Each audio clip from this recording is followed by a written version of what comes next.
تخيل إن أنت تستخدم نماذج الذكاء الاصطناعي المدفوعة غالية جدًا بشكل مجاني كامل من غير ما تدفع ولا مليم، وكمان تكسب طول ما أنت ما بتستخدمه. طيب أول حاجة هتخش على الموقع اللي أنا فاتحه ده، هاسيب لكم اللينك بتاعه تحت في الdescription. هيطلب منكم تسجيل الدخول، وبعد ما تسجل بحسابك هيظهر لك دي أول حاجة. ده tutorial بيوريك إزاي تستخدمه. فهتكتب السؤال اللي أنت عايزه، زي مثلًا what is better java or python؟ وادوس enter. أنهي الأحسن الجافا والّا البايثون؟ ودلوقتي هيجاوبني. جاب لي مقارنة بين ديب سيك وجروك. يلا نشوف إجابته. جاب لي جروك وديب سيك، وجروك أصلًا ده ما بيديش غير limit معين ويخلص، بس أنا هنا باستخدمه مجانا. وجاب لي الإجابة. طبعًا أنا ممكن أعمل I prefer this أو التاني، وعلى حسب ليه.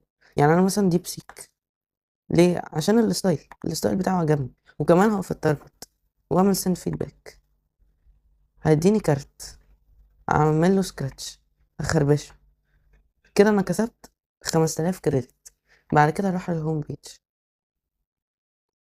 وبس. هيظهر لي كده بقى المنظر ده. أنا عشان أعرف الcredits بتاعتي هاروح عند علامة البروفايل، هالاقي معايا 5000 credits، وأقدر أسحب الفلوس عن طريق cash out وادوس get it. كتب لي إن أنا محتاج على الأقل 6000 credits عشان أقدر cash out، فنجمعهم. طيب إزاي نجمع؟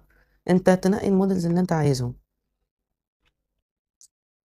يعني أنا مثلًا في models جاهزة، يعني models مقارنات. يعني مثلًا في ناس مستخدمة OpenAI مع Qwen 3، اللي مستخدم DeepSeek R1 مع Qwen، Flux مع Ideogram. في كمان مقارنات للصور أهو. في مقارنات للذكاء الاصطناعي اللي بيعمل بحث، الحاجات السريعة، الreasoning الجديد الغالي جدًا، جدًا. Claude Opus ده حوالي 10,000 جنيه في الشهر، وOpenAI Omni 3 Pro ده ب$200 في الشهر، غاليين جدًا. الPro Grok وQueen Grok يعني وQueen. هو الصراحة مجاني بالكامل، ما لقيتش أي حاجة مدفوعة لغاية دلوقتي. فأنا مثلًا هانقي Pro Gemini. لأ، هانقي في الReason في الGemini 2.5 Pro، وهانقي قصاده DeepSeek R1 Amazon Bedrock. الاتنين بيفكروا. فأنا ممكن أسأل سؤال how to earn money online مثلًا، وأدوس enter. أقدر كمان أضيف كذا ذكاء اصطناعي تاني لو أنا مش عايز أقارن بين 2، بس آخري 4 أهُم. هُم الاتنين بيفكروا. الأسرع واللي ستايله أحلى هو الصراحة DeepSeek أهو، خلّص قبله بكتير. ولمّا أدوس I prefer this أو dislike الاتنين بيدوني credits.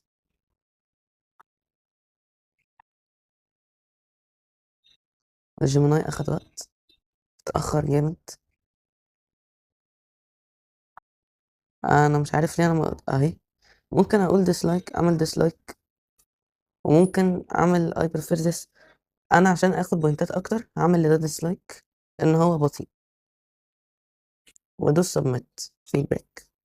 اداني 48 credits. لكن فوق لو دوست I prefer this وfast، وكمان الستايل بتاعه حلو وon target وhelpful وinformative، أنا شايف فيه ال5 دول. بعد كده أدوس submit feedback. هاخربش دي. أخدت 234 credits. إحنا بقى نروح لchat جديد. أنا مثلًا هانقي DeepSeek وQuinn، وهاكتب لهم أنهي أحسن ذكاء اصطناعي في الcoding. هيستهلك السؤال ده 50 credit، لإن ده 25 وده 25 ولا حاجة، فهاخد أكتر. بس الأسئلة اللي بتدّي كتير بقى credits هي إنه يكتب لكم codings بس على حاجات صعبة جدًا، فده بيحتاج تفكير أعمق ومن ده كتير بس.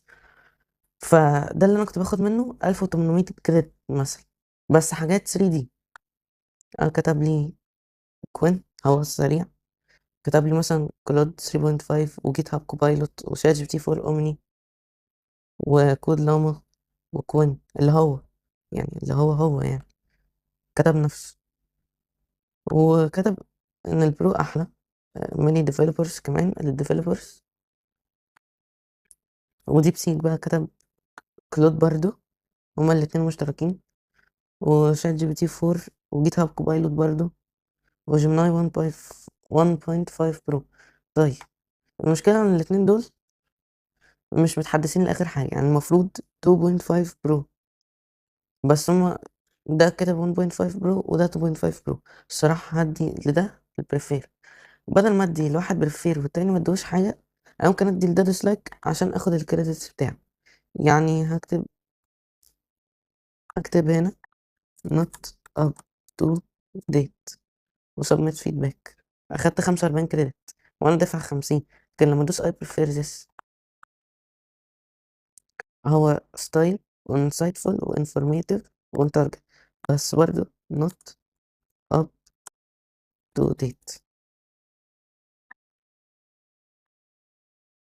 وهسكراتش اخدت 260 كده انا الكسبان. انا دافع 50 واخد 200، قصدي 305. وبدل ما انا كنت اعمل I prefer this واخد 260 بس، انا عملت الديسلايك واخدت 45 كمان، فانا كده الكسبان. ونفضل نعمل كده لحد ما نحوشه. طبعا قلت طول ما الاسئله تبقى معقده اكتر طول ما هو هيجيب كريدتس اكتر. ممكن كمان تقولوا لاي AI يكتب لكم اسئله معقده، تعملوها كوبي وتحطوها هنا وبس كده. ممكن بعد بقى ال6000 تبقوا تسحبوا. هو كاش اوت مفيش العملة المصرية، بس في الدولار، في عملات تانية. وكل 1000 كريدت $5، يعني 20 سنت. بس كده، لو عجبكم الفيديو متنسوش تعملوا سبسكرايب ولايك وتكتبولي في الكومنتات تحديات صعبة حاول أعملها. سلام.